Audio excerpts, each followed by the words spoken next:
ایران جوہری ہتھیاروں کی دوڑ میں کوشاں۔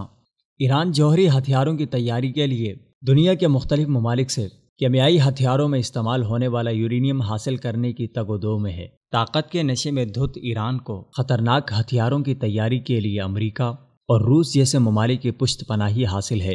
امریکہ اور ایران کی نام نہاد دشمنی اور عداوت اب معاشقے میں بدل چکی ہے۔ ان کی خفیہ دوستی اور تعلقات منظر عام پر آنے کے بعد امریکہ کھل کر ایران کی سرپرستی کر رہا ہے۔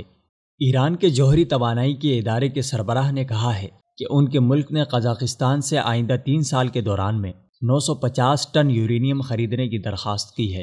ایران کی جانب سے یہ درخواست جولائی 2015 میں اس کی بڑی طاقتوں کے ساتھ طے شدہ جوہری معاہدے کی نگرانی کرنے والے ادارے کے ذریعے کی گئی۔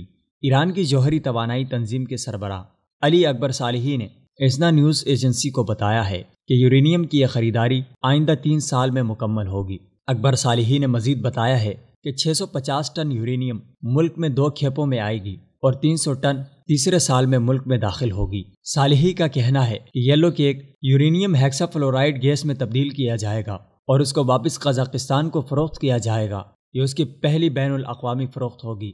اس کو یورینیم کو افزودہ کرنے کے عمل میں استعمال کیا جاتا ہے۔ علی اکبر صالحی نے بتایا ہے کہ ایران کو گزشتہ سال جنوری میں جوہری معاہدے پر عمل درآمد کے بعد سے 382 ٹن یلو کیک وصول ہو چکا ہے۔ اس میں سے زیادہ تر مقدار روس نے بھیجی ہے۔ جوہری ہتھیاروں کے مواد میں ایران کو امریکہ کی جانب سے بھی بطور تحفہ دیا گیا 130 ٹن یورینیم بھی شامل ہے، جس کی منظوری سابق امریکی صدر باراک اوباما نے اپنے اقتدار کے آخری ایام میں دی تھی۔ یہ سب سے بڑی مثال ہے کہ کیمیائی ہتھیاروں کو عالمی امن کے لیے خطرہ قرار دینے والے امریکہ اور روس ایران کو از خود یہ خطرناک ہتھیار تھما رہے ہیں۔ امریکہ کے علاوہ روس نے بھی فروری کے آغاز میں 149 ٹن یلو کیک یعنی خالص یورینیم ایران کو بھیجا ہے۔